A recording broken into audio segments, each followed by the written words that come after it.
Genesis blocks hold a symbolism that's almost spiritual. They represent the birth of a new cryptocurrency, and when that currency flourishes, its foundation stone, the maiden block to have been mined, is referenced reverentially. Ethereum's first address is a memorable one, 0x followed by 40 zeros. It's also a dangerous one that has been the unintended recipient of $6 million in Ether and over $500 million in ERC20 tokens.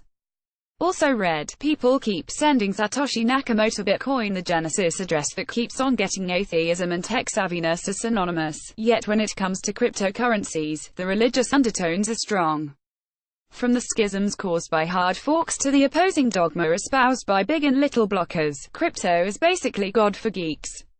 As news.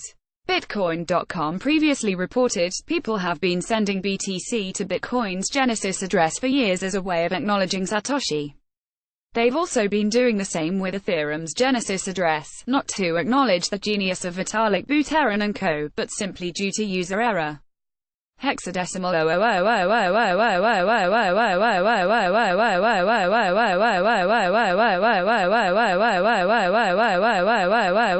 is an easy address to remember.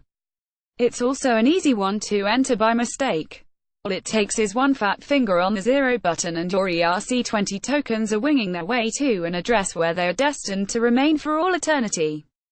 It doesn't help that some wallets used to default to this address until they'd been configured. Is there any way to get the golem I sent to the Genesis address back? Asks one Reddit user. I was transferring my tokens from my Ethereum wallet to my Ledger Nano S and forgot to input an address before hitting send. Ethereum wallet apparently sends to the Genesis address as a default. Has this happened to anyone else?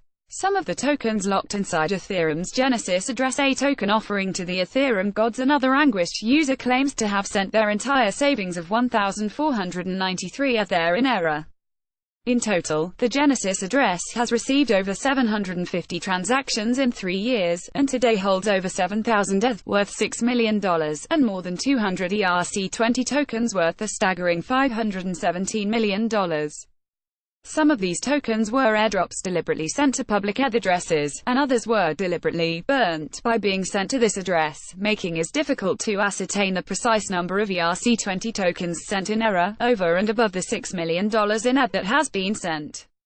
In its earliest days, the address was mostly sent Ether, including transactions of 100 ETH at a time, back when the cryptocurrency was cheap. Then, as Ethereum projects began to take off, the stream of ETH gave way to ERC20 tokens. Vitalik Buterin. Today, that address holds 33,000 Eternity, almost 500,000 BAT, 9.5 million Bytem, 750,000 Golem, and many more. While the BTC sent to Bitcoin's Genesis block are believed to be irretrievable due to a combination of its architecture and Satoshi's disappearance, that's not the case with Ethereum.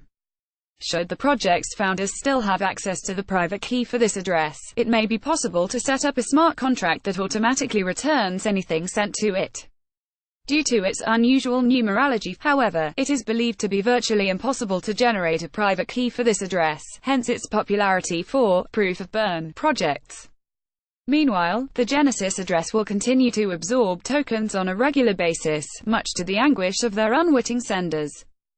Do you think the Ethereum team should return these funds, or is it the obligation of users to double-check before they send? Let us know in the comments section below. Images courtesy of Shutterstock. This article was updated to note the difficulty associated with generating a private key for this address. Need to calculate your Bitcoin holdings? Check our tools section.